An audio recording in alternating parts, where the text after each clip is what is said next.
Hey everybody, OCD Mikey, Hi-Fi Guy here with another little learning lesson for you. Some of these products that claim to be hi-fi, the rubber meets the road when you get them on the used market. And that's when you can really tell what these things are made of. Actually, I know about this company before I even saw one of these on the used market, and it's not something I would have ever bought. But it certainly was a cool looking piece. You know, a decent enough DAC at 40 grand. I don't think it was ever worth it. You know, hey, it's different looking. And when somebody comes to your house to look at and you're showing off stuff, you know, you can probably get a little rise out of people with this DAC, which is a light harmonic Da Vinci Mark II DAC. Okay. So I just want to go through the ad and just kind of show you some things to ask yourself when you're looking at this type of gear. This right here, okay, it's a $40,000 DAC. Okay, we see it. It's been upgraded with audio note caps, it says.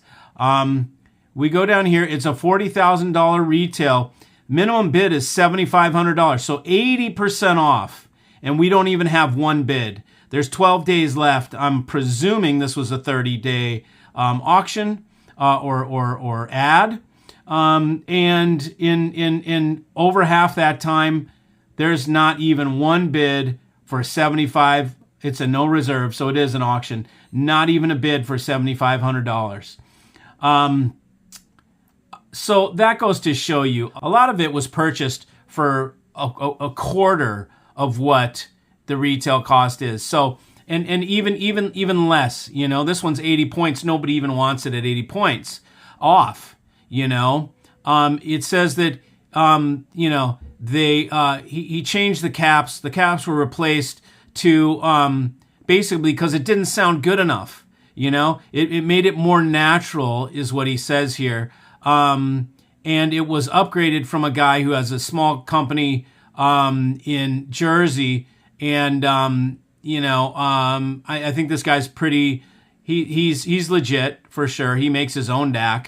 And so he's going in for this guy who's requested that this guy go in and change all the caps over.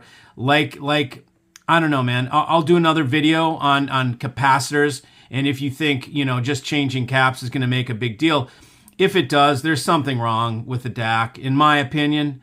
The best gear doesn't need to be molested. This is just for the sake of conversation. I'm not saying that light harmonic is good or bad. I personally would never own light harmonic. But that's just my own personal opinion. I know, the inside scoop of this, on these companies and the people who make them and how they do it. All you have to do is, look here, and you look, well, where's the pictures? There they are. Okay, we look right here, and look at that. Okay, so it's all on a circular PCB. So clearly, this DAC was not designed around function. It was designed around form. So they made a DAC they made a circuit purposely designed to fit in a circuit, so it would have this funky, cool, you know, different type box, and to do that they had to follow form. Okay, in my opinion, it's never good when you start with form factor and then you try and fit something together. You try and cram a DAC onto a round board. You try and work around, because you're not following the principles of form follows function. You are following the principle of function follows form, which is all backwards in my opinion.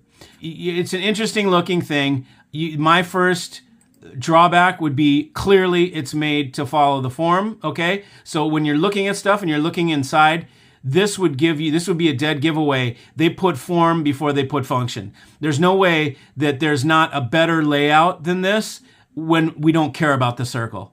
If we divided this up into dual mono boards and set them in a square box, it would perform better. But this is because they want to make it look cool and make it work, so they put it onto a round board. And there's no way someone's going to tell me that is the best way to have it put together. And so they change out all the little caps. Okay, so their $40,000 DAC did not sound good enough. So they got a guy to go in who is not Light Harmonic, just some guy who has his own company doing other crap to pull this board out and replace the caps and the power supply were changed evidently, or made to linear power supplies or whatever. So it's a fully molested piece. And he can't even get $7,500 for it, which is sad. This thing should be worth a lot more. If you look at Playback Designs, the DAC that I champion, that's $24,000. In the rare occasions when somebody has a situation where they have to sell, I buy them back for 20 grand.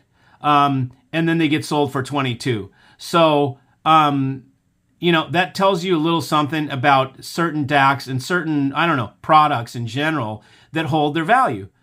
You want something that holds its value, something that's 44 grand that's selling for 7,500. It will make people jump. Okay. They'll jump at it. Oh my God, I can get a $40,000 DAC. But the truth is you don't even have something worth $7,500 because nobody wants it, because this was something that was made where, function followed form. It really has the history isn't good enough for it to command any more than 7,500. We don't even know what it's worth. Maybe he can't get 6 grand. Maybe at the very last day, someone will give 7,500 for it, which might be what happens. I just thought I'd take a quick second to show you guys a little bit more about some of this high-end stuff that looks the part. Okay, you might look at this thing and go, wow, it looks like a spaceship. That looks like it's 40 grand. And it kind of does look like it might be 40 grand because it looks the part. But the key is it didn't even sound good enough for the owner not to want to touch it. Like he wanted that thing opened up, the board pulled out, all the caps replaced. Like that's a heavy duty job for something that should be killing it at its retail price. Like Playback Designs, I open everything. I did not open my Playback Designs for the first year. It sounds so good, I didn't even care what was inside, the fact that someone not only wanted to open this, but wanted to change all the caps over and try and make it sound better and change the power supplies over and fix what the company didn't do right, fix what Light Harmonic couldn't get right or didn't do right, it just kind of says a lot. So when you're shopping for this stuff, keep in mind a lot of times you might jump at the opportunity to get something for 25% of its retail price, but you must ask yourself, why is it selling for 25% of its original price? Why is it selling for 20%? In this case, even less of its original price. There is usually a reason behind it, okay? So it's a red flag when you find stuff this much discounted off, and especially when it looks like this. This means this piece was a flop, in my opinion, okay? Take it for what it's worth. I've only been doing this 23 years as an industry insider. So I just thought I'd take a quick sec to talk about these really, really super expensive things that you find that only sell for 20% of the retail price when it comes time to sell them. I like companies with longer histories of making DACs, with a longer history of product, better provenance, shall we say, behind the brand. So anyways, thought I'd bring this to you guys. See you.